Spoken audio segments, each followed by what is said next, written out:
Andhra Pradesh P4 society అధ్యక్షులు శ్రీ కుటుంబరావు గారు, finance secretary గౌరవనీయులు పీయూష్ కుమార్ గారు, ఎన్ఆర్ఐ టీడీపీ అధ్యక్షులు గౌరవనీయులు ఎన్ఆర్టీ అధ్యక్షులు గౌరవనీయులు వేమూరు రవి గారు, జిల్లా కలెక్టర్ గారు, ఈరోజు ఒక వినూత్నమైన కార్యక్రమానికి మనం ప్రారంభం చేసుకుంటున్నాం. ఈ కార్యక్రమాన్ని కూడా చూస్తే తెలుగు నూతన సంవత్సరం రోజున, ఉగాది రోజున మనం దీనికి సంకల్పం చేశాం, కాన్సెప్ట్ని ఇనాగరేట్ చేసుకున్నాం. అప్పటి నుంచి ఇప్పటి వరకు దీన్ని ప్రమోట్ చేస్తూ వచ్చాం. ఈరోజు రాష్ట్రం మొత్తం ఇప్పటికే చాలామంది ప్రారంభించారు. అఫీషియల్గా ఈరోజు ఈ కార్యక్రమాన్ని లాంచ్ చేస్తున్నాం. ఇది ఒక చరిత్రాత్మకమైన రోజు, ఒక హిస్టారికల్ డే, చరిత్రలో శాశ్వతంగా మిగిలిపోయే రోజుని మరొకసారి మీ అందరికీ విజ్ఞప్తి చేస్తున్నాను. దాన ధర్మాలు చేయడం మనకు కొత్త కాదు, మన పూర్వీకుల నుంచి వచ్చినటువంటి సాంప్రదాయం ఇది మనకు. అందుకే మీరు ఒకసారి చూస్తే ఎంత శక్తి ఉండేవాళ్ళు అంతవరకు వారు చేసే కార్యక్రమాలు చేస్తూనే ఉంటారు. ఇక్కడే ఈస్ట్ గోదావరి జిల్లాలో కొంతమంది ఇప్పుడు ఎక్స్ప్లెయిన్ చేశారు. డొక్కా సీతమ్మ గారు, ఆ రోజుట్లో డొక్కా సీతమ్మ గారు చేసిన పని, ఆ గోదావరి దాటి వచ్చిన వాళ్ళందరికీ ఎంతమంది వస్తే అంతమందికి భోజనం పెట్టారు. రాత్రింబౌళ్ళు ఆవిడే వంట చేసి వచ్చిన వాళ్ళందరికీ భోజనం పెట్టారు.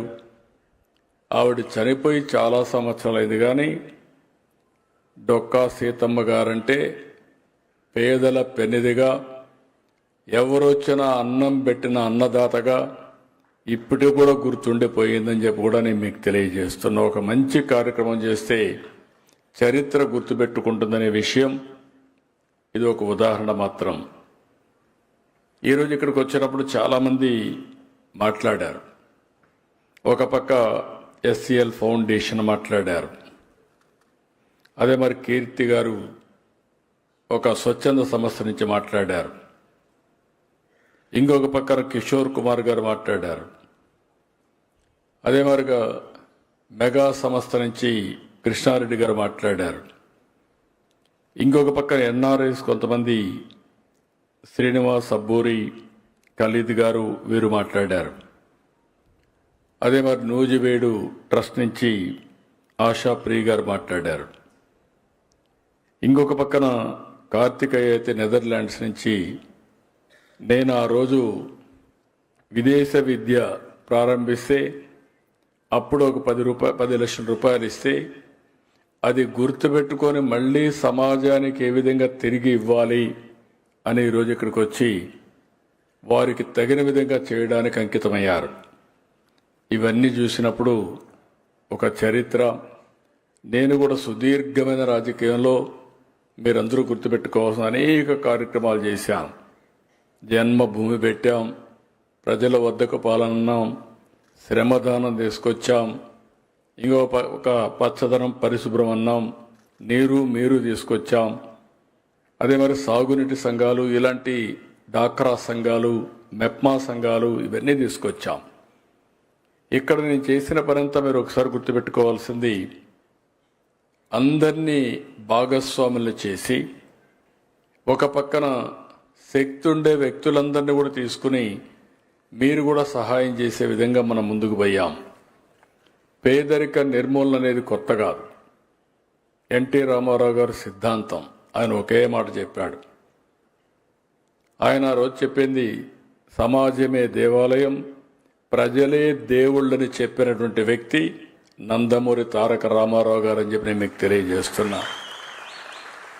ఆ తర్వాత నేను వచ్చిన తర్వాత కూడా మీరు ఒకసారి ఆలోచిస్తే దగ్గర 25 సంవత్సరాల కంటే ముందే ఆ రోజు ఒక కార్యక్రమం తీసుకొచ్చాం, వెలుగు అని. ఆ వెలుగు కార్యక్రమం యొక్క ముఖ్యమైన ఉద్దేశం పేదరిక నిర్మూలన.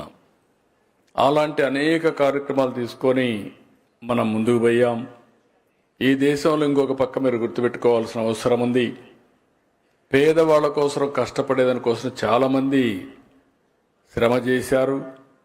ఇటీవల కాలంలో వ్యాపారస్తులను కూడా తిరిగి సమాజానికి ఇవ్వడం కోసం సిఎస్ఆర్ కూడా తీసుకొచ్చారు, కార్పొరేట్ సోషల్ రెస్పాన్సిబిలిటీ తీసుకొచ్చారు. మీరు సంపాదించే డబ్బుల్లో 2% తక్కువ కాకుండా సమాజం కోసం సేవా కార్యక్రమాలు చేయాలని కూడా తీసుకొచ్చారు. మనందరం ఒకటి గుర్తుపెట్టుకోవాలి, ఒకప్పుడు దేశంలో సంపద సృష్టించడం చాలా డిఫికల్ట్గా ఉండేది. ఎప్పుడైతే ఆర్థిక సంస్కరణలు వచ్చాయో, ఆర్థిక సంస్కరణల వల్ల సంపద సృష్టించడం చాలా సులభమైంది. పోటీ ప్రపంచం వచ్చింది. ఎవరైతే బ్రహ్మాండంగా పారిశ్రామికవేత్తలుగా, ఆంటర్ప్రెన్యూర్స్గా ఉంటారో వాళ్ళందరూ బ్రహ్మాండంగా సంపద సృష్టించడం మొదలుపెట్టారు. అయితే ఈ ప్రాసెస్లో మనం చూస్తే, ఇప్పుడు మీరు బయట నుంచి వచ్చారు, ఈరోజు మీరు చూసినప్పుడు మంచి రోడ్లు వచ్చాయి, మంచి విమానాశ్రయాలు వచ్చాయి, టెలికమ్యూనికేషన్ సెక్టర్ డెవలప్ అయింది. ఇంకొక పక్క అనేక రంగాల్లో అనేక అభివృద్ధి కార్యక్రమాలు చేస్తున్నాం. ప్రపంచంలోనే భారతదేశం నరేంద్ర మోడీ గారి నాయకత్వంలో 11వ స్థానంలో ఉన్న దేశం ఇప్పుడు 4వ స్థానానికి వచ్చాం. రాబోయే ఒక సంవత్సరంలో 3వ స్థానానికి వస్తాం. అంటే అమెరికా, చైనా తర్వాత భారతదేశం అగ్రస్థానంలో ఉందంటే అది మనందరికీ గర్వ కారణం అని చెప్పి కూడా నేను మీకు తెలియజేస్తున్నా. అయితే సంపద సృష్టించబడతా ఉంది. ఇంకొక పక్కన చూస్తే పేదవాళ్ళ సమస్యలు మీరు చూశారు. ఇప్పుడే మన కళ్ళ ముందర కనపడ్డారు. ఇంటర్మీడియట్ పాస్ అయింది అమ్మాయి, చిన్నప్పుడే పెళ్లి చేశారు. పెళ్లి చేస్తే దురదృష్టం భర్త చనిపోవడం, అక్కడి నుంచి ఏం చేయాలనో దిక్కుదిలిన పరిస్థితి, తల్లి ఆధారం. అలాంటి అమ్మాయి చరిత్రలో ఒక మార్పు ఈ P4 ఏదైతే SCL అడాప్ట్ చేసుకొని, ఇది మనందరికీ నమ్మశక్యం కాకపోయినా ఒక ఇంటర్మీడియట్ పాస్ అయిన అమ్మాయిని 2 నెలల్లో ట్రైనింగ్ ఇచ్చి 1 నెలలో ఉద్యోగం ఇప్పించి నెలకు 15-20 వేల రూపాయలు సంపాదించే స్థాయికి తీసుకొచ్చారంటే ఇది వాస్తవం. అది యొక్క P4 యొక్క ఫలితం అని చెప్పి కూడా మీ అందరికీ తెలియజేస్తున్నా. ఆ అమ్మాయికి శక్తి ఉంది, తెలివితేటలు ఉన్నాయి, నేను కూడా పైకి రావాలనే ఆలోచన ఉంది. కానీ ఆ ఆలోచనని ఆచరణలో పెట్టడానికి దారి తెలియదు. ఆ సమయంలో మనం ఇచ్చిన కార్యక్రమం వల్ల SCL ముందుకు రావడం, 2 నెలలు శిక్షణ ఇవ్వడం, అక్కడి నుంచి ఆ అమ్మాయిని ప్లేస్మెంట్ ఇవ్వడం, ఈరోజు 15,000 రూపాయలు సంపాదించడమే కాకుండా ఆ అమ్మాయి భవిష్యత్తులో నేను కూడా ఒక మార్గదర్శి కావాలి, ఈరోజు నేను బంగారు కుటుంబం, భవిష్యత్తులో నేను మార్గదర్శి కావాలనే సంకల్పంతో ముందుకు పోతుందంటే అది ఆ అమ్మాయికి ఉండే విశ్వాసం అని చెప్పి కూడా నేను మీకు తెలియజేస్తున్నా. ఒకరిద్దరు కాదు, సమాజంలో అందరికీ ఇలాంటి కోరికలు ఉన్నాయి. అలాంటి కోరికలు ఉన్నప్పుడు వాళ్ళని ఏ విధంగా పైకి తేవాల్సిన అవసరం ఉంది. ఇంకొక కుటుంబాన్ని మీరు ఒకసారి చూశారు. ఆ కుటుంబంలో మీరు చూస్తే భార్యాభర్త ఏజ్ అయినా ఆరోగ్యం సరిలేకుండా కూలి పనులు కూడా చేయలేకుండా ఇబ్బంది పడే పరిస్థితికి వచ్చారు. ఈరోజు ప్రభుత్వం ఉంది. నేను అందుకనే మీరు చూస్తే చరిత్రలో ఎప్పుడూ ఇవ్వని విధంగా సంక్షేమ కార్యక్రమాలు ఇచ్చాం ఎన్డీఏ ప్రభుత్వంలో. ఈరోజు ఇక్కడ మామూలు కూడా కాదు, 64 లక్షల మందికి 4,000, 6,000, 10,000, 15,000 రూపాయలు పింఛన్లు ఇచ్చే ప్రభుత్వం. 33,000 కోట్ల రూపాయలు సంవత్సరానికి ఈ పేదవాళ్ళకి ఇచ్చే ప్రభుత్వం ఇది. అది కాకుండా పేదల సేవలో అని ఒక పేరు పెట్టి మొదటి తారీఖు వస్తే పేదల్ని గుర్తుపెట్టుకునే విధంగా ప్రభుత్వ యంత్రాంగం కానీ, రాజకీయ నాయకులు కానీ అందరిని కూడా మీ దగ్గరికి పంపించి ఈ పెన్షన్లు డిస్ట్రిబ్యూట్ చేస్తున్నాం. ఇంకొక పక్కన మీరు ఒక్కసారి చూస్తే ఈ నెలలో అనేక కార్యక్రమాలకు శ్రీకారం చుట్టాం. ఆగస్టు 1వ తారీఖున పెన్షన్ల పంపిణీ చేశాం. అదే సమయంలో అన్నదాత సుఖీభవ రైతులను ఆదుకోవడం కోసం 20,000 రూపాయలు ఇస్తున్నాం. 14,000 రూపాయలు రాష్ట్ర ప్రభుత్వం, 6,000 రూపాయలు కేంద్రం ఇస్తుంది. మొన్ననే 5,000 రూపాయలు రాష్ట్రం, కేంద్రం 2,000 కలిపి 7,000 రూపాయలు మీ అకౌంట్లో వేసాం. ప్రతి సంవత్సరం రైతులకు 20,000 రూపాయలు ఆర్థిక సహాయం చేసే ప్రభుత్వం ఈ ఎన్డీఏ ప్రభుత్వం అని చెప్పి నేను మీకు తెలియజేస్తున్నా. అది కూడా మొన్నే ప్రారంభించాం.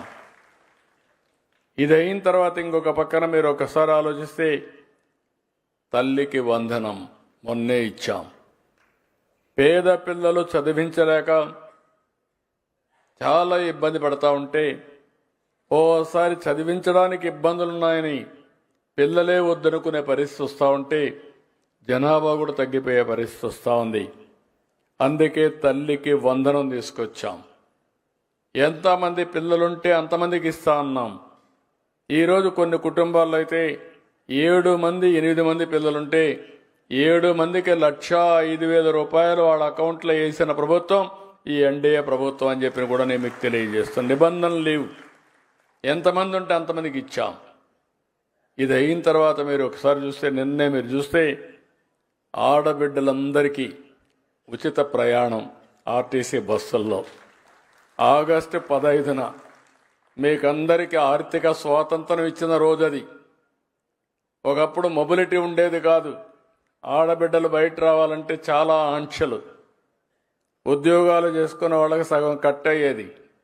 ఇప్పుడు భర్త భార్య ఉద్యోగం చేస్తే కాస్తో కూస్తో భర్త ఆదాయం ట్రాన్స్పోర్టేషన్ కూడా పోతే నెట్గా మీకు మాత్రం ఎంత జీతం వస్తుందో అంత జీతం తీసుకునే పరిస్థితి తీసుకొచ్చామంటే అది ఈ ప్రభుత్వం చూపించే విధానం, మహిళల పట్ల ఆసక్తి.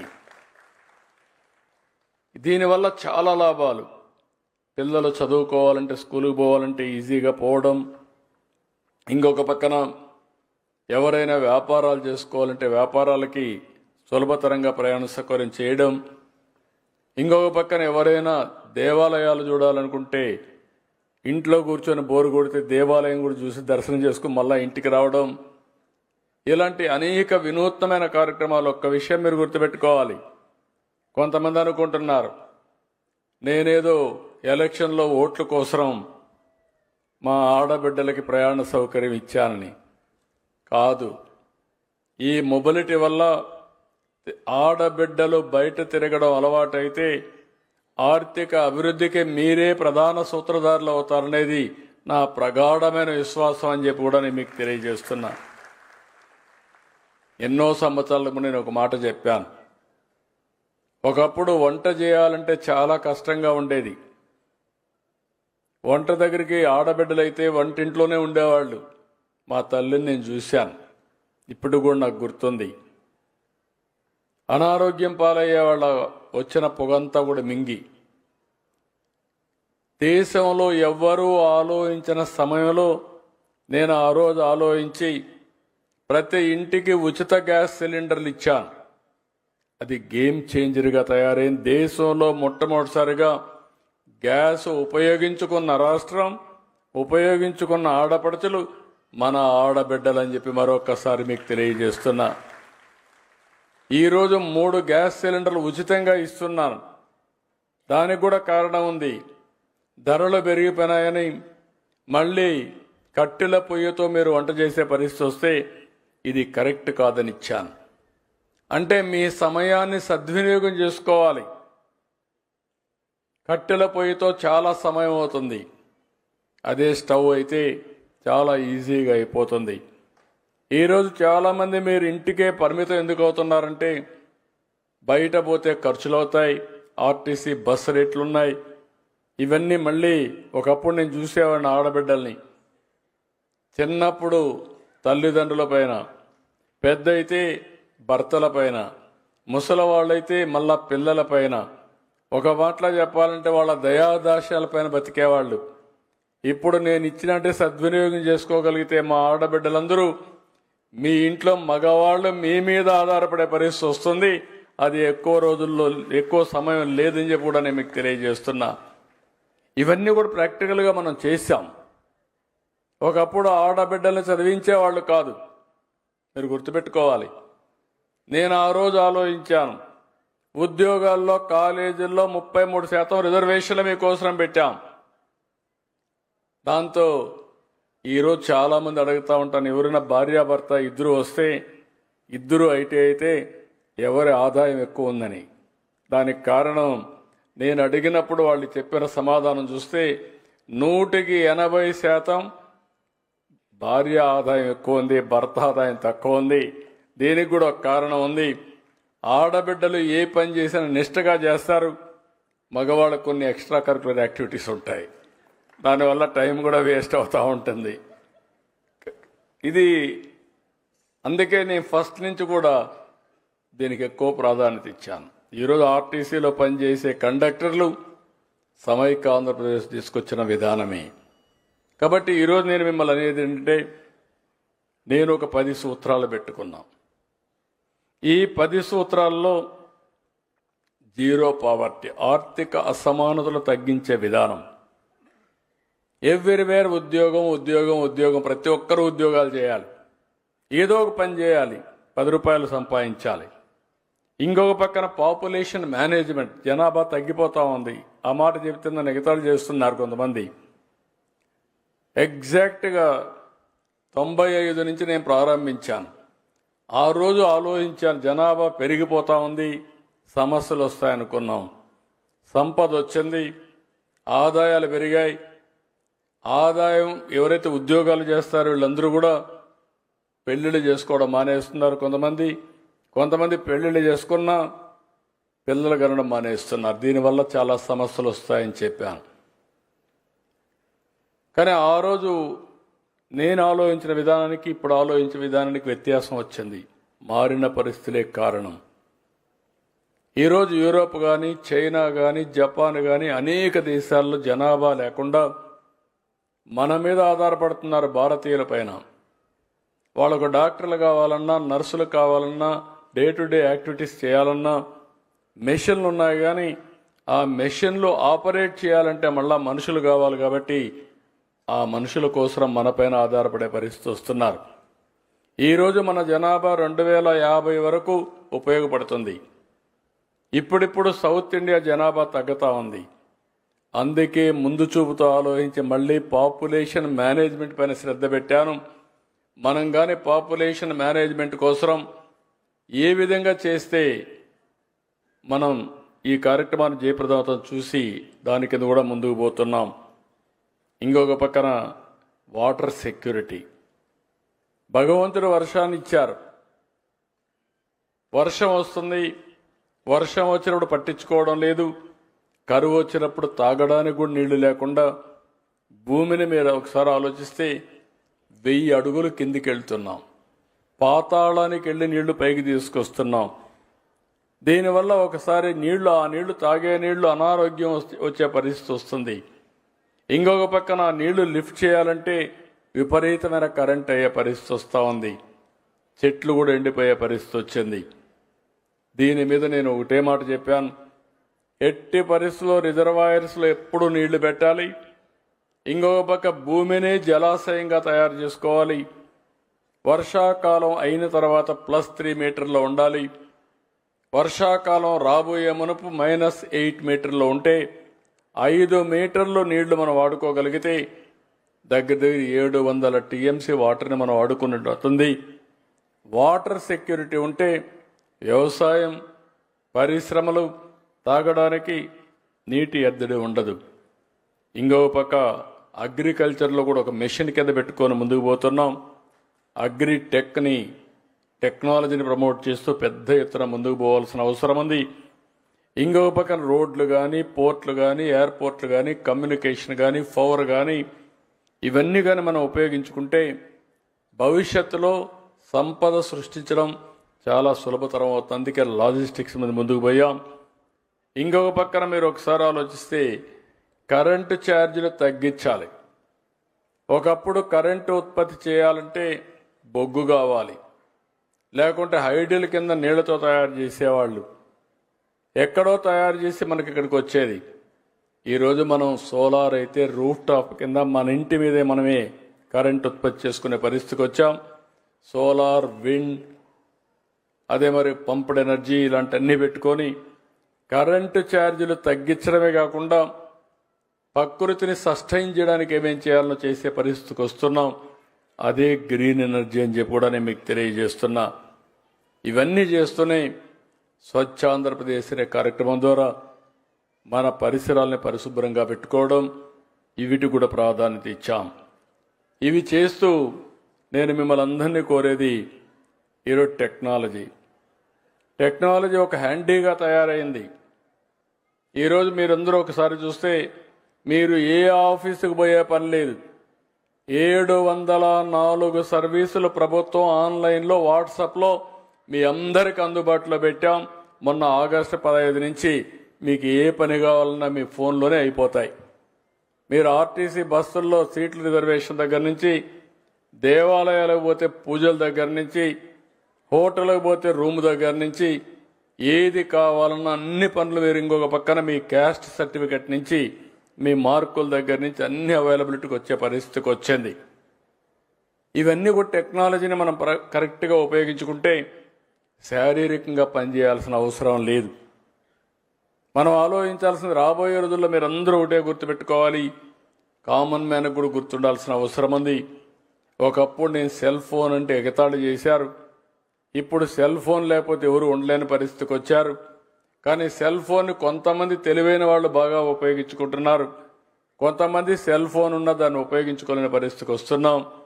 టెక్నాలజీని ఉపయోగించుకుంటే చాలా వరకు మనకు ప్రయోజనం ఉంటుంది. ఈ విషయం మీరు గుర్తుపెట్టుకోవాల్సిన అవసరం ఉంది.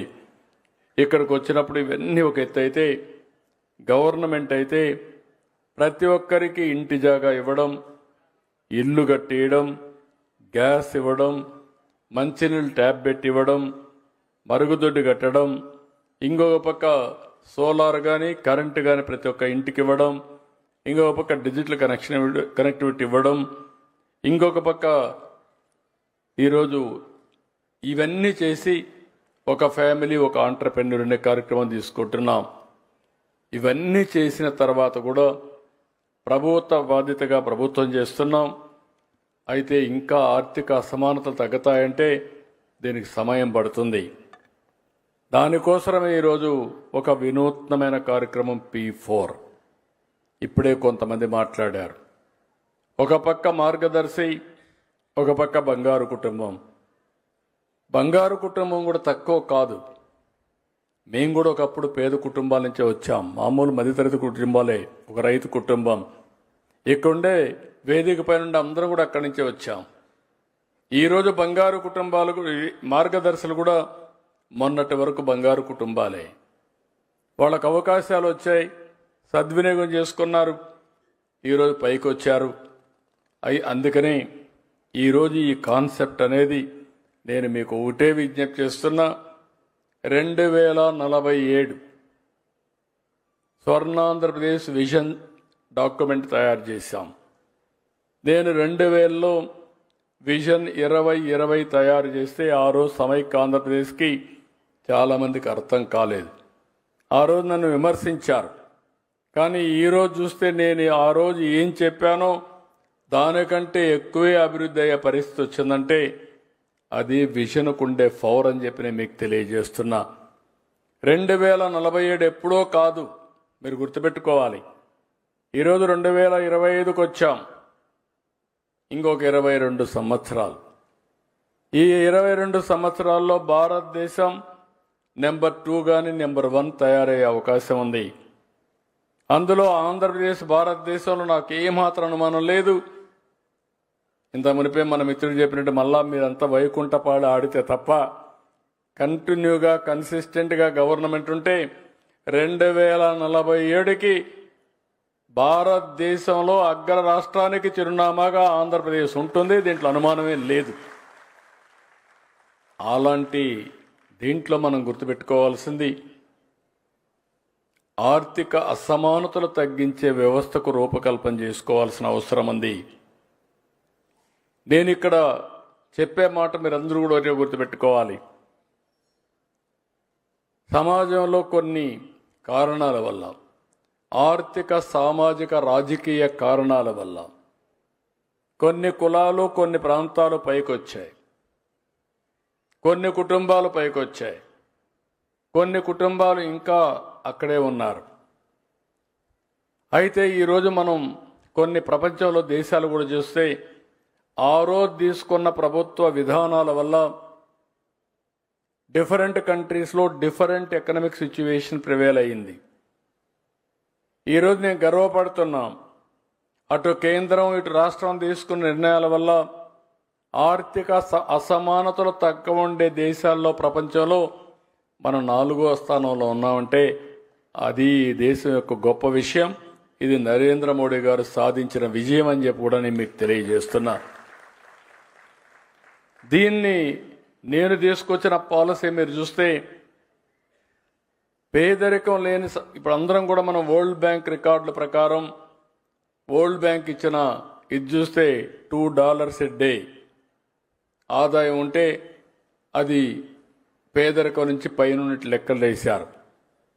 ఆ నామ్స్ ప్రకారం అయితే మన దగ్గర 8% 5% వస్తారు. నేను ఆలోచించేది ఒక 20% లాస్ట్ మైల్లో ఉండే కుటుంబాలు ఆర్థికంగా వెనకబడి ఉన్నాయి. వాళ్ళు ఈరోజు పిల్లల్ని చదివించాలంటే చదివించలేకపోతున్నారు. అనారోగ్య సమస్య వస్తే సరైన ఆరోగ్యం కోసం డబ్బులు కూడా లేని పరిస్థితి వస్తూ ఉంది. ఈరోజు ఇంకొక పక్క డబ్బులుండే వాళ్ళందరం ఏం తినాలో మనకు తెలియదు. ఒకవేళ ఎక్కువ తింటే కొంతమంది ఎక్కువ కూడా తింటున్నారు, దానివల్ల లేనిపోని సమస్యలు కూడా తెచ్చుకుంటున్నారు. నిన్న కూడా రామ్దేవ్ మాట్లాడుతూ ఉంటే ఒక మాట అన్నాడు, 100 సంవత్సరాల్లో తినవలసిన ఫుడ్ని కానీ ఒక 30 ఏళ్ళు 40 ఏళ్ళు తినేస్తే అక్కడి నుంచి మీకు సమస్యలు వస్తాయని. అది వాస్తవం కూడా. మన బాడీ అంతా కూడా ఏం తినాలి, ఎంత తినాలి, ఎప్పుడు తినాలి, ఇది సైంటిఫిక్గా చేయగలిగితే భగవంతుడు మనకిచ్చిన వయసు 120 ఏళ్ళు మినిమం. మనం అంతా కూడా మిస్యూజ్ చేస్తున్నాం కాబట్టి చాలామంది ఇబ్బందులు పాలవుతున్నారు. దానికి కూడా తొందరలో నేను ఒక ఆరోగ్యం కోసం ఒక బెస్ట్ బిల్ గేట్ ఫౌండేషన్తో వర్కౌట్ చేస్తున్నాం. ప్రివెంటివ్ హెల్త్, క్యూరేటివ్ హెల్త్, అదే మరిగా రియల్ టైం మానిటరింగ్ ఆన్లైన్లో పెట్టి మీ ఆరోగ్యాన్ని పరిరక్షించడానికి పూర్తిగా బాధ్యత తీసుకున్నట్టుగా ఒక పైలట్ జరుగుతూ ఉంది. కుప్పంతో ప్రారంభించాం, తొందరలో చిత్తూరు జిల్లా చేస్తాం, అక్కడి నుంచి రాష్ట్రం అంతా చేసి ప్రపంచంలో ఉండే నాలెడ్జ్ అంతా తీసుకొచ్చి పేరు కూడా సంజీవని అనే పేరు పెట్టాను. మీకు అందరికి గుర్తుంటుంది సంజీవని. లక్ష్మణుడు ఆ రోజు మూర్చపోతే కడాని ఏ వైద్యం ఇవ్వాలంటే సంజీవని మొక్క తప్ప ఇంక దేంతో సాధ్యం కాదంటే అప్పుడు సంజీవని తెమ్మంటే తెలియకుండా హనుమంతుడు వెళ్ళి మొత్తం పర్వతాన్ని తీసుకొస్తే అందులో మొక్క తీసి ఇమ్మీడియట్గా ట్రీట్మెంట్ ఇస్తే లక్ష్మణుడు బతికాడు. నేను కూడా అదే ఆలోచిస్తా. ప్రపంచంలో ఉండే నాలెడ్జ్ అంతా తీసుకొచ్చి ఎవరికి ఏ నాలెడ్జ్ అవసరమో, మెడికల్ నాలెడ్జ్ అవసరమో ఇచ్చి మీ ఆరోగ్యాన్ని కాపాడడానికే సంజీవని తీసుకొస్తున్నాం అని చెప్పి కూడా నేను మీకు తెలియజేస్తున్నా. అది తొందరలో వస్తుంది. అది వస్తే కానీ మీరు ఫాలో అయితే చాలా వరకు నేను ఒకటే మీ అందరినీ కోరుతున్నా, మనుషులు అనేవాళ్ళం మెరుగైన జీవన ప్రమాణాలు ఉండాలి, మెరుగైన జీవితం ఉండాలి. ఈరోజు కొంతమంది మాట్లాడారు,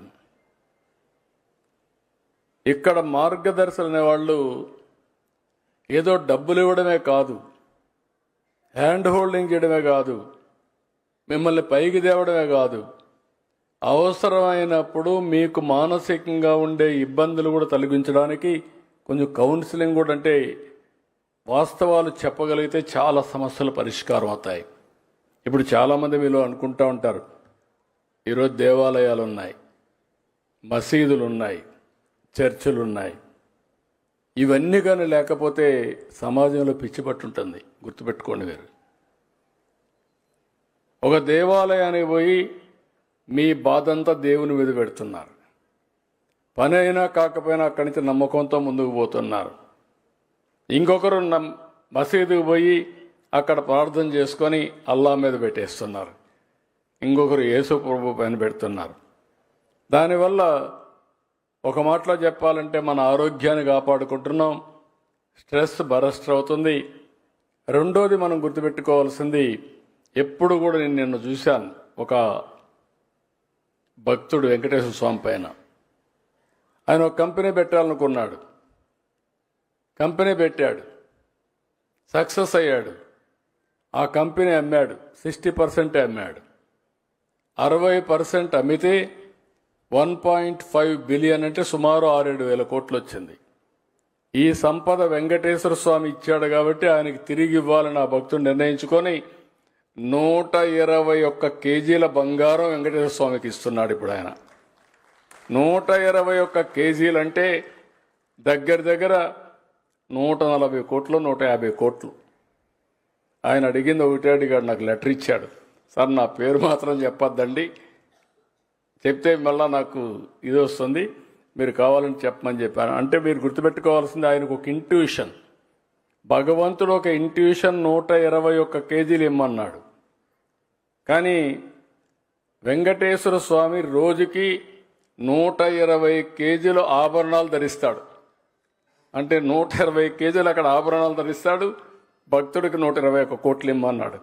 ఆయన అదే అన్నాడు, సార్ నాకు తెలియదు వెంకటేశ్వర స్వామి ఇంత బంగారం ఆభరణాలు పెట్టుకుంటాడని, కానీ నేను అడిగాను, వచ్చినాక అడిగితే చెప్పారని చెప్పి 121 కేజీల బంగారం దేవుడికి ఇచ్చాడంటే ఒక వ్యక్తి ఒకేసారి 140 కోట్ల రూపాయలు దానం చేశాడంటే అది ఆయనకుండే విశ్వాసం అని చెప్పి కూడా నేను మీకు తెలియజేస్తున్నా. ఇలాంటివన్నీ మనం గుర్తుపెట్టుకోవాల్సింది, మనం అందరం కూడా ఎంత సైంటిస్టులైనా, ఎంత మేధావులైనా డెస్టినీ పైన, దేవుని పైన ఆధారపడతాం. ఇక్కడ నేను మిమ్మల్ని ఒకటే కోరుతున్నా, అందరం ఒక రోజున చనిపోవడం ఖాయం. ఎవ్వరూ శాశ్వతం కాదు. శాశ్వతం అనుకుంటే మనలో భ్రమలో ఉన్నట్టే. కానీ కొంతమంది జీవితాన్ని సద్వినియోగం చేసుకుంటారు, కొంతమంది జీవితాన్ని దుర్వినియోగం చేసుకుంటారు.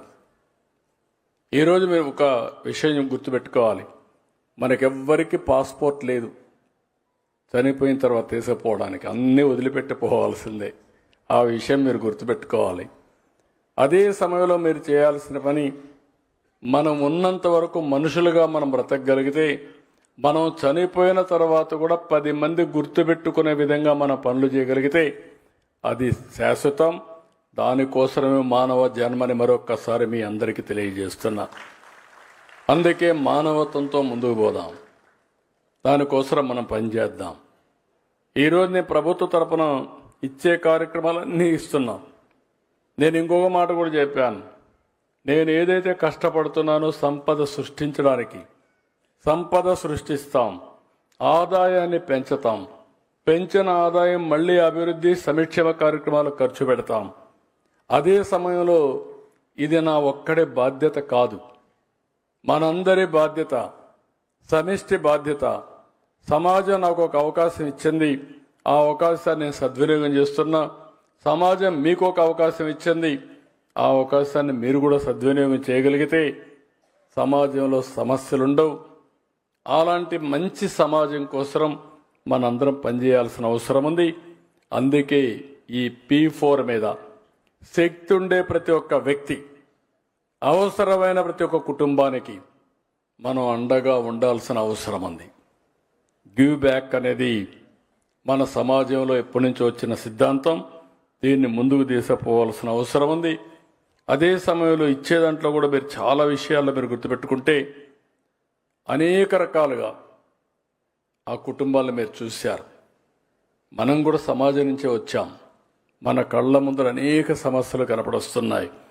ఆ సమస్యల్ని పరిష్కారం చేయడం కోసం మీరు ఏ విధంగా వర్కౌట్ చేయాలనో, ఓసారి ఆర్థికంగా సహాయం చేయొచ్చు, లేకపోతే కొంతమంది ఇప్పుడే వచ్చి కమ్యూనిటీ వర్క్ చేయడానికి కూడా ముందుకు వస్తున్నారు. కొంతమంది ఎడ్యుకేషన్ వరకు లేకుంటే స్కిల్ డెవలప్మెంట్ వరకు చేసి అక్కడి నుంచి ఇంకా ముందుకు పోవడం కోసం ఏమేం చేయాలని గైడ్ చేస్తున్నారు. Sky is the limit. నేను ఒకటే మీ అందరికి కోరుతున్నా, ఇప్పుడే మెగా అయితే ఆయన ఒక 1500 కుటుంబాలని బాగు చేసే దానికోసం ఒక కార్యక్రమం తీసుకున్నారు. ఎస్సీఎల్ అయితే ఇంకొక కార్యక్రమం తీసుకున్నారు. ఇంకొక పక్క న్యూజివీడ్ అయితే ఇంకొక కార్యక్రమం తీసుకున్నారు. ఇంకా చాలామంది ఇక్కడికి రాలేదు, నేను ఆ ఎగ్జాంపుల్ చెప్పడం లేదు. చాలామంది ముందుకొచ్చి ఎన్ఆర్ఐస్ కూడా ముందుకొచ్చి మాకు తోచిన విధంగా మేము కూడా చేస్తాం, 10 కుటుంబాలు 20 కుటుంబాలు వాళ్ళు కూడా ముందుకు వచ్చే పరిస్థితికి వచ్చారు. ఈరోజు మనం చూస్తే సమస్యలు బోలెడన్ని సమస్యలు ఉన్నాయి. మొత్తం రాష్ట్రంలో మీరు చూస్తే మనం 1,69,00,000 కుటుంబాలు ఉన్నాయి. అందులో కొన్ని సెలెక్ట్ చేసిన తర్వాత వీడింగ్ అవుట్ చేస్తే నీడీ ఫ్యామిలీస్ అవసరమైన కుటుంబాలు 21 లక్షలు వచ్చాయి. ఇక్కడ 2 విషయాలు నేను మీ అందరినీ కోరుతున్నా. ఒకటి, రాష్ట్రంలో ఉండే బంగారు కుటుంబాలు కూడా గుర్తుపెట్టుకోవాలి. మీ ఆలోచన విధానం కూడా మీకు ఆశలున్నాయి, యాస్పిరేషన్స్ ఉన్నాయి, కానీ దాన్ని ఫుల్ఫిల్ చేసుకునే విధానం తెలియకుండా అవస్థపడుతున్నారు. ఎవరైనా అండగా ముందుకొచ్చినప్పుడు వారి దగ్గర నుంచి కూడా విషయాలు తెలుసుకుని మీరు ఏం చేస్తే మీ జీవితాలు బాగుపడతాయి, మీ పిల్లలు బాగుంటారు అనే విషయాలు కూడా మీరు ఆలోచించుకుని మీరు కూడా ఒక నిర్ణయానికి రాగలిగితే తద్వారా ఈజీ అవుతాయి. లేదు బంగారు మార్గదర్శులు వస్తున్నారు, వాళ్ళు ఏదో పని లేకుండా వస్తున్నారనే ఆలోచన మీకుంటే మనకు ఫలితాలు రావని చెప్పి కూడా నేను మీకు తెలియజేస్తున్నా. అదే సమయంలో మార్గదర్శకుడు గుర్తుపెట్టుకోవాల్సిన అవసరం ఉంది. సమాజం వల్ల పైకొచ్చారు కాబట్టి నేను ఒక్కడే బాగుంటే సరిపోతుంది అనుకుంటే దానివల్ల మీకు లాభం ఉండదు. సమాజం ఎప్పుడైనా సరే అతలాకుతలంగా ఉన్నప్పుడు, అశాంతిలో ఉన్నప్పుడు అది సమతుల్యమైన సమాజం కాదని చెప్పి కూడా నేను మీకు తెలియజేస్తున్నా. సంపద అనేది ఎప్పుడు కూడా ప్రజలకు మెరుగైన జీవన ప్రమాణాలు ఇవ్వడానికి ఆ సంపద పనిచేయాల్సిన అవసరం ఉంది. ఇక్కడికి వచ్చినప్పుడు నేను చూశాను, చాలామంది బెటర్ ఎంప్లాయ్మెంట్ కావాలని, లేకుంటే మెడికల్ ట్రీట్మెంట్ కావాలని. ఈరోజు నేను చెప్పాను మీ అందరికీ, ఆరోగ్య వైద్య సేవ ఆరోగ్యశ్రీ ఇస్తున్నాం. అదే సమయంలో ఇంకొక పక్కన మీరు ఒకసారి ఆలోచిస్తే పెద్ద ఎత్తున సీఎం రిలీఫ్ కానీ, అదే మరి గవర్నమెంట్ ఆఫ్ ఇండియా స్కీమ్స్ అన్నీ కూడా ఉన్నాయి. అన్నీ ఉన్నాం, ఇంకా ఈ సమస్య పైన ఎక్కువ శ్రద్ధ పెట్టాల్సిన అవసరం ఉంది. చిన్న చిన్న వ్యాపారాల కోసం, వ్యవసాయం నుంచి ఆదాయాన్ని పొందడానికి పెట్టుబడి కావాలని, ఇలాంటివన్నీ కూడా మేరియస్ట్వి మన వాళ్ళు అడిగే పరిస్థితికి వచ్చారు. ఇక్కడ కొంతమంది గ్రామాలు అడాప్ట్ చేసుకుంటున్నారు, కొంతమంది కుటుంబాలు అడాప్ట్ చేస్తున్నారు, కొంతమంది వన్ టైం అసిస్టెన్స్ ఇస్తున్నారు, కొంతమంది విలేజెస్తో కలిపి మండలాలు కూడా అడాప్ట్ చేసుకోవడానికి ముందుకు వచ్చారు. నేను ఈరోజు వాళ్ళందరినీ మనస్ఫూర్తిగా అభినందిస్తున్నాను. ఈరోజు మీరు చూస్తే 30వ తారీఖున ఈ కార్యక్రమం ఉగాది రోజున ప్రారంభించాం. ఏప్రిల్ జూన్న దీనికి ఏ విధంగా గవర్నమెంట్ అనేది ఒక ఫెసిలిటేటర్, దీన్ని మేము ప్రమోట్ చేస్తున్నాం. గవర్నమెంట్ ఎప్పుడు కూడా ఫెసిలిటేట్ చేస్తున్నాయి. దీనిపైన నేను ఫస్ట్ టైం అందరితో ఒక మీటింగ్ పెట్టి వాళ్ళ ఆలోచనలు తీసుకున్నాను 18 జూలైన. అదే మేరకు 27 జూలై అయితే నేను చాలామంది డయాస్పోరా ఎన్ఆర్ఐస్ అందరితో మాట్లాడాం. 7న ఆగస్టు మీరు చూస్తే సింగపూర్లో కూడా ఈ విషయాన్ని చెప్పాను. మొన్నే 14 ఆగస్టున మీరు ఒకసారి చూస్తే గ్రామ సచివాలయంలో ఇవన్నీ కూడా లాంచ్ చేసి ఈరోజు ఫస్ట్ టైం 19న చాలా క్లియర్గా లాంచ్ చేశాం. ఇప్పటి నుంచి ప్రతిరోజు మానిటర్ చేస్తాం, 3 నెలలకు ఒకసారి ఎవాల్యుయేట్ చేస్తాం. ఏ మార్గదర్శకులు బాగా పనిచేశారో, ఏ బంగారు కుటుంబాలు బాగా పైకొచ్చాయో అవన్నీ ఎప్పటికప్పుడు పెట్టి ముందుకు పోతామని చెప్పి కూడా నేను మీకు తెలియజేస్తున్నా. ఈ కార్యక్రమంలో అందరు ఎమ్మెల్యేలు ఇన్వాల్వ్ చేశాం, ఎంపీలు ఇన్వాల్వ్ చేశాం, బిజినెస్ పీపుల్ ఇన్వాల్వ్ చేశాం, ఇంటలెక్చువల్స్ అందరినీ కూడా కోరాను. ఎవరైతే ఈ కార్యక్రమంలో ముందుకు రాగలుగుతారో ఎన్జిఓస్ అందరినీ కూడా ఇన్వాల్వ్ చేశాం. ఈ కార్యక్రమాలు చేసిన తర్వాత మీరు ఒకసారి చూస్తే చాలా మంచి ఫలితాలు వచ్చాయి. ఫలితాల్లో కూడా మీరు చూసినప్పుడు చాలా ఇప్పటి వరకు ఒక మంచి బంగారు కుటుంబాలు 98,000తో స్టార్ట్ అయింది. 13,40,697 బంగారు కుటుంబాలని అడాప్ట్ చేసుకునే పరిస్థితికి వచ్చారు. అది కూడా ఈ సమయంలో ఇప్పటికీ మార్గదర్శకులు 13,479 నుంచి 1,41,977 మంది మార్గదర్శకులు ముందుకు వచ్చారు. అంటే 1,50,000 మంది దగ్గర 13.5 లక్షలు అడాప్ట్ చేసుకున్నారు. నా ఆలోచన 15 లక్షలు పెట్టుకున్నాం. దీంట్లో కూడా కొంతమంది బంగారు కుటుంబాలు ఏవైతే 21 లక్షల్లో ఐడెంటిఫై చేసుకోమన్నాం. అదే సమయంలో మార్గదర్శకులు కూడా కొంతమంది ఇంకా కొన్ని పేర్లు కూడా వాళ్ళు కూడా అడాప్ట్ చేసుకునే స్వేచ్ఛనిచ్చాం. మళ్ళీ చెప్తున్నా, ఇది మానవతా దృక్పథంతో చేసే స్వచ్ఛంద కార్యక్రమం. మనసుండే వాళ్ళందరికీ ఒక వేదికగా దీన్ని పెట్టడం కోసం ముందుకు వచ్చాం. బలవంతం లేదు. ఒకవేళని బలవంతం చేస్తే ఒకసారి వచ్చి మళ్ళీ మీరు పారిపోతారు. కానీ ఒకసారి మీరు ఇన్వాల్వ్ అయిన తర్వాత మీరు చేయగలిగితే మాత్రం మీకు ఎక్కడా లేనటువంటి ఒక తృప్తిని ఇస్తుంది. ఈరోజు మనం చాలా కార్యక్రమాలు చేస్తూ ఉంటాం. ఏ కార్యక్రమంలో రానంత తృప్తి ఈ యొక్క సేవా కార్యక్రమంలో వస్తుందని చెప్పి కూడా నేను మీకు తెలియజేస్తున్నా. నేను కూడా చాలా బిజీగా ఉన్నా. పార్టీ అధ్యక్షుడిగా సీఎంగా ఉంటున్నాను.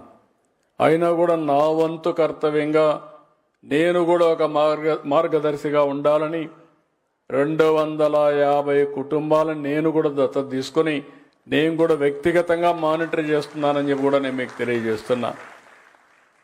ఇందులో కష్ట నష్టాలు నాకు కూడా తెలియాలి. నేను కూడా కొంత సమయం స్పెండ్ చేయాలి. నేను కూడా కొంత సమయం స్పెండ్ చేసి నాకు కూడా అందులో కష్ట నష్టాలన్నీ తెలిస్తే దాని మీద ఏం చేయాలనో ఈ కార్యక్రమాన్ని ముందు తీసుకుపోవడానికి అవకాశం వస్తుంది. మళ్ళీ మిమ్మల్ని అందరినీ కోరుతున్నా, ఒక చరిత్రకు శ్రీకారం చుట్టాం. రాబోయే రోజుల్లో ప్రభుత్వ విధానాలు ఏ పాలసీ తీసుకున్నా ఒకటే గుర్తుపెట్టుకోండి, పేదవాళ్లకు అనుకూలమైన నిర్ణయాలే ఉంటాయి. అదే సమయంలో సంపద సృష్టించాలి. సంపద సృష్టించాలంటే ఆదాయం పెరగాలి. ఆదాయం పెరిగితే గవర్నమెంట్కి వెసులుబాటు వస్తుంది. మళ్ళీ పేదవాళ్ళకి ఇప్పుడు 4,000 రూపాయలు పింఛన్ ఇస్తున్నామంటే చాలామంది ఆశ్చర్యపోతున్నారు. మనలో సగం కూడా ఇవ్వడం లేదు కొన్ని రాష్ట్రాలు. ఒకటి ఆదాయం ఉండాలి, మంచి మనసు కూడా ఉండాలి. ఆదాయం లేకపోతే మనసున్నా ఇవ్వలేము. ఒకవేళ కానీ మనసుండి ఇవ్వాలనుకుంటే ఆదాయం లేకపోతే పర్మిట్ చేయదు. ఈ రెండు కూడా సమాంతరంగా ముందుకు తీసుకుపోవాల్సిన అవసరం ఉంది. ఈ రెండు తీసుకుపోతూనే దాన్ని జయప్రదం చేయాలంటే స్వచ్ఛందంగా ప్రతి ఒక్కరూ ముందుకు రావాల్సిన అవసరం ఉంది. నా బాధ్యత నేను చేస్తాను. నేను ఎక్కడ మీటింగ్ పోయినా నా మీటింగులో కంపల్సరిగా ఒక 2-3 బంగారు కుటుంబాలు, ఒక 2-3 మార్గదర్శకులు పెట్టుకొని మాట్లాడిస్తున్నా. ఎందుకు మాట్లాడిస్తున్నానంటే మీలో ఒక చైతన్యం తేవడానికి, ఇంకొక పక్క మీకు ఒక స్ఫూర్తినివ్వడానికి, ఇంకొక పక్క ఒక మంచిని గుర్తిస్తున్నారు అని అనుకుంటే 10 మంది మంచి చేయడానికి ముందుకు వస్తారనే ఉద్దేశంతోనే ఇవన్నీ చేస్తున్నాం. దయచేసి మార్గదర్శకులు అందరినీ కోరుతున్నా, ఇది ఇంపాసిబుల్ జాబ్ కాదు. ఇది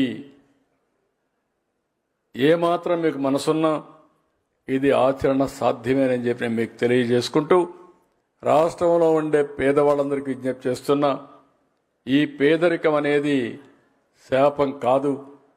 కొన్ని కారణాల వల్ల మనం అక్కడ ఉన్నాం. కొంచెం మనలో కూడా మార్పుగానే వస్తే, ఆలోచన విధానంలో కొంచెం డిఫరెంట్గా ఆలోచిస్తే దీన్ని అధిగమించడం కష్టం కాదని చెప్పి నేను మీకు తెలియజేసుకుంటూ నా వంతు ప్రయత్నం నేను చేస్తానే ఉంటా, నిరంతరం చేస్తా. పేదరికం లేని సమాజం అని కొంతమంది అనుకుంటున్నారు. పేదరికానికి నిర్వచనం ఏంటని? నిర్వచనం లేదు. ఎవరైతే అట్టడుగునున్నారో వారికి అనునిత్యం అండగా ఉండడం, అదే పేదరిక నిర్మూలన అని చెప్పి మరొక్కసారి మీ అందరికీ తెలియజేస్తున్నా. వాళ్ళ జీవన ప్రమాణాలు పెంచాలి. ఆ జీవన ప్రమాణాలు పెంచడానికి అందరం కలిసి పనిచేద్దాం. ఇది చేయగలిగితే భారతదేశానికి ఆంధ్రప్రదేశ్ ఒక చిరునామాగా తయారవుతుంది, ఒక ఆదర్శంగా తయారవుతుందని చెప్పి విజ్ఞప్తి చేస్తూ ఈ కార్యక్రమానికి వచ్చిన మిమ్మల్ని అందరినీ పేరు పేరున మనస్ఫూర్తిగా అభినందిస్తూ అందరికీ నమస్కారాలు. జై హింద్, జై జన్మభూమి. Thank you, sir. Thank you very much.